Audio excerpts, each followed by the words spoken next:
Hi, I am doctor Hridesh from height increase info. आज हमारे साथ हमारे एक पेशेंट हैं जिन्होंने टिबिया लेंथनिंग करवाया है। अभी इनको 25 डेज हो चुके हैं और ऑलमोस्ट 18 टर्न कर चुके हैं। हाँ। लास्ट एक्सरे में आई थिंक 1.1 और 1 सेंटीमीटर था। हाँ। ठीक है, तो अभी तक की इनकी जर्नी जानेंगे कि अभी तक कैसा रहा है स्टार्टिंग टू एंड। इनिशियली जो फेज था 5 डेज का, जो हॉस्पिटल का फेज रहता है, उसका इनिशियल वीडियो इनका ऑलरेडी है हमारे चैनल पे। तो अभी रिहैब में शिफ्ट होने के बाद लेंथनिंग फेज कैसा है, पेन वाइज कैसे हैं, डिस्कम्फर्ट और यहाँ का हाइट इंक्रीज इन्फो का अब तक का एक्सपीरियंस कैसा है, वो इनसे जानते हैं। इनिशियल फेज का आपकी स्टार्टिंग हाइट क्या थी? 5.1। 5'1" और गोल कितना है? 7 to 8 सेंटीमीटर। 7 to 8 centimetre. तो स्टार्टिंग से अब तक का मोस्ट इम्पोर्टेंट जो लोग पूछते हैं, पेन वाइज कैसा रहा एक्सपीरियंस? एक्चुअली रिहैब सेंटर में शिफ्ट होने के बाद 2-3 दिन तो मैं पूरा ही जो लेग था उसको मैं शिफ्ट ही नहीं कर पा रहा था ऊपर नीचे, लेकिन उसके बाद शिफ्ट करना या करवट लेना मेरे लिए ईजी हो गया। बट अभी जो रात को मेरे बस पेन रहता है वो भी 3-4 बजे के बाद सीन में पेन होता है। देन अगर आप दिन की बात करें तो दिन में कोई पेन नहीं रहता। दिन में कोई पेन नहीं आता? तो पेन मतलब बहुत ज्यादा पेन होता है या फिर डिस्कम्फर्ट एक आता है? इतना ज्यादा पेन भी नहीं होता कि मैनेज नहीं किया जा सके। और स्लीपिंग पैटर्न? हाँ, स्लीपिंग पैटर्न आप किसी भी तरीके से ले सकते हो, उसमें कोई प्रॉब्लम नहीं है। कोई प्रॉब्लम नहीं है। Yes. मतलब स्लीप साइकिल डिस्टर्ब होती है इसमें, ऐसा लगता है? ऐसे यू वर्किंग फ्रॉम होम, अभी भी काम तो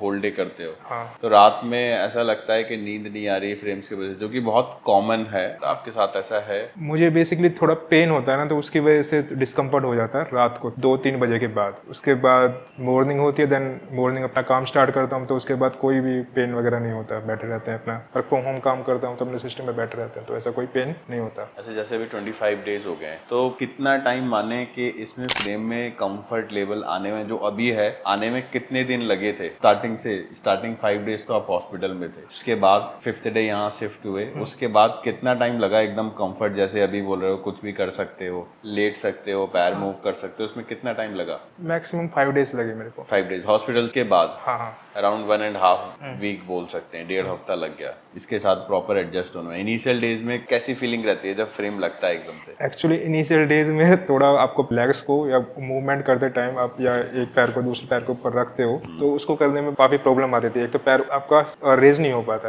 एक्चुअली, उठा नहीं पाते, लगता है एकदम से हैवी हो गया, क्योंकि आप एक ही तरफ ही लेटे होते हो। तो माइंड में क्या फीलिंग आती है एकदम से फ्रेम लग गए? ऐसा कुछ लगता है कि मैंने क्या करा लिया यार, ये क्या हो गया? हाँ, ये तो होता ही है क्योंकि आप नॉर्मल लाइफ से बाहर निकल चुके हो, तो इसके लिए थोड़ा थोड़ा अपने यूज टू होना पड़ता है। तो धीरे धीरे मैंने अपने यूज टू कर लिया है इसके लिए, तो अभी थोड़ा प्रॉब्लम नहीं होती मेरे को। तो कितना टाइम से इसका रिसर्च कर रहे थे कि हाइट इंक्रीज मुझे करनी है, और इसका रीजन क्या था हाइट इंक्रीज कराने का? एक्चुअली 1.5 साल पहले मैं ऐसे ही कुछ सर्च कर रहा था यूट्यूब पे, तो कैजुअली की रिलीजर रव आया, तो उसको फिर मैंने सर्च किया कि ये क्या होता है, क्या लेंथनिंग किस प्रकार से ये वर्क करता है। तो मैंने इस पर रिसर्च किया, देन फिर मुझे एक यूट्यूब चैनल मिला हाइट इंक्रीज इन्फो के नाम से। देन वहाँ पर बहुत सारे पेशेंट्स के इंटरव्यूज वगैरह थे, तो फिर मैंने वो सब्सक्राइब किया। धीरे धीरे उन वीडियोज़ को मैं देखता था लोगों के, तो फिर मेरे माइंड में भी बना कि मुझे भी हाइट इंक्रीज करनी है। तो इससे सर्जरी से पहले भी कुछ किया था हाइट के लिए, कि जैसे लोग मेडिसिन खाते हैं, योगा, स्ट्रेचिंग? हाँ, ये चीज़ें मैंने की थी। कुछ मेडिसिन वगैरह कैप्सूल्स वगैरह मिलते हैं, तो वो मैंने ट्राई किए थे, लेकिन उसका कोई यूज़ नहीं था। उसका यूज़ नहीं हुआ, कुछ फायदा नहीं हुआ। कब माइंड में आया कि यार मुझे हाइट ज़्यादा चाहिए, ये हाइट मेरी कम है? कब ऐसा कब फील हुआ? मतलब कुछ इंसिडेंट्स हुआ था या फिर जस्ट ऐसे ही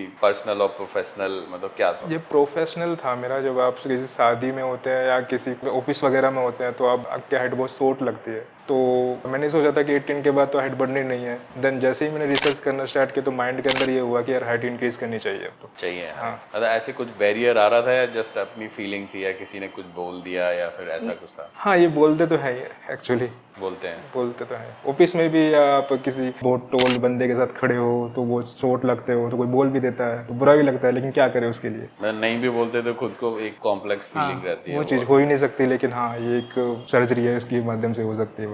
ओके, तो अभी यहाँ आने के बाद लेंथनिंग आप खुद से ही करते हैं? लेंथनिंग में कोई दिक्कत आती है? जैसे कि लोग पूछते हैं सर आप लेंथनिंग हम कैसे करेंगे, क्या बताना चाहेंगे इसके बारे में? लेंथनिंग में ऐसा कोई प्रॉब्लम नहीं आती एक्चुअली, इसमें काफ़ी ईजी होता है। आप सिर्फ रोटेट ही कर सकते हो बटन को प्रेस करते हुए। मतलब खुद से कर सकते हैं। तो जब लेंथनिंग करते हैं तो पेन आता है? नहीं, अभी तो कोई पेन फील नहीं हुआ अभी मेरे को। कोई फील नहीं होता? कुछ फील नहीं होता? बस जो नाइट को बताया था वो बस वही आता था, और बाकी तो आप जब इसको रोटेट करते हो तो कोई पेन फील नहीं होता। यूजुअली दिन में बिजी रहते हैं, काम करते रहते हैं, हैं तो पता नहीं चलता। नहीं, कुछ भी पता नहीं रात में जब सो रहे हैं, मे बी एक आंख खुलने के बाद 2-3 बजे के टाइम जब फोकस सारा इधर ही जाता हुआ है। एक्चुअली आपके जो लेग्स वगैरह है वो सीधे रहते हैं, तो मूवमेंट कोई भी मूवमेंट नहीं कर पाते, तो मे बी उसकी कोई रीजन हो, उसके वजह से थोड़ा बहुत पेन डिस्कम्फर्ट आ जाता है। Okay, तो अभी जैसे 25 डेज हो चुके हैं, 18 mm हो गया है। 18 mm में पेन वाइज बात करें, पेन वाइज मीन्स जनरल बात कर रहा हूँ, क्योंकि ये मेन लोगों का क्वेश्चन होता है। पैर में फ्रेम लगे हुए हैं, वायर्स जा रही हैं, शायद जब आप आए थे तो आपका भी ये मेन क्वेश्चन था कि कितना पेन होता है। तो अगर किसी को बताना चाहोगे जो लोग कराना चाहते हैं कि पेन वाइज कितना है, इसमें कितना?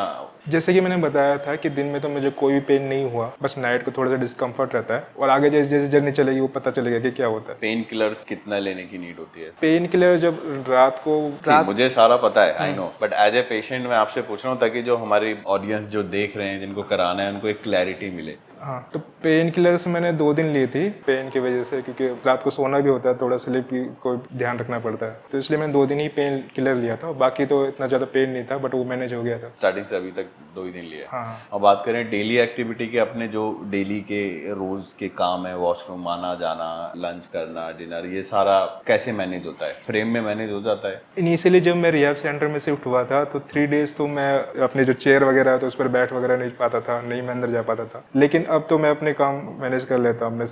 किसी की केयर टेकर कोई जरूरत नहीं पड़ती जाने आने के लिए। इनिशियली हेल्प लेनी पड़ी थी? हाँ, इनिशियली हेल्प लेनी पड़ी थी उसके लिए। तो अगर जो लोग कुछ सर्जरी कराना चाहते हैं, उनको कुछ सजेशन देना चाहोगे कि अपने अपने एक्सपीरियंस के बेस पे कि कैसे आप सर्जरी के बारे में डिसाइड किया, मेंटली फिजिकली कैसे फिट किया, कुछ बताना चाहोगे उनको कि अगर कराना है तो क्या क्या करना चाहिए? एक्चुअली ये बहुत बड़ी सर्जरी है, तो आपको पेशेंट भी रखना पड़ता है इसके लिए, क्योंकि ये आपको बहुत टाइम चाहिए इसके लिए। आपको मेंटली और फिजिकली दोनों तरफ से आपको स्ट्रॉन्ग रहना है। तो मैं तो ये कहना चाहूँगा कि अगर आप आना चाह रहे हैं तो प्रॉपर आपने रिसर्च कीजिए इसके बारे में, क्या है, कैसे करना है, कैसे आपको मैनेज करना है, अपनी डेली एक्टिविटीज़ कैसे करनी है, तो आपको रिसर्च करना चाहिए इसके बारे में, प्रॉपर री एजुकेट करना चाहिए इसके बारे में। ठीक है, तो अभी तो इनकी जर्नी जस्ट स्टार्ट ही हुई है, अभी बहुत आगे तक जाना है। तो ये था इनका अब तक का जर्नी का इंटरव्यू 25 डेज का। आगे जैसे जैसे ये बढ़ेंगे, जब इनके फ्रेम निकल जाएंगे, जर्नी पूरी हो जाएगी, then will post his next interview, जब में भी रिहैब फेज में होंगे। तब तक के लिए अगर आपकी कोई क्वेरी है regarding limb lengthening, limb reconstruction, तो आप हमारे चैनल पे दिए गए नंबर पे अपनी क्वेरी डाल सकते हैं। Thank you.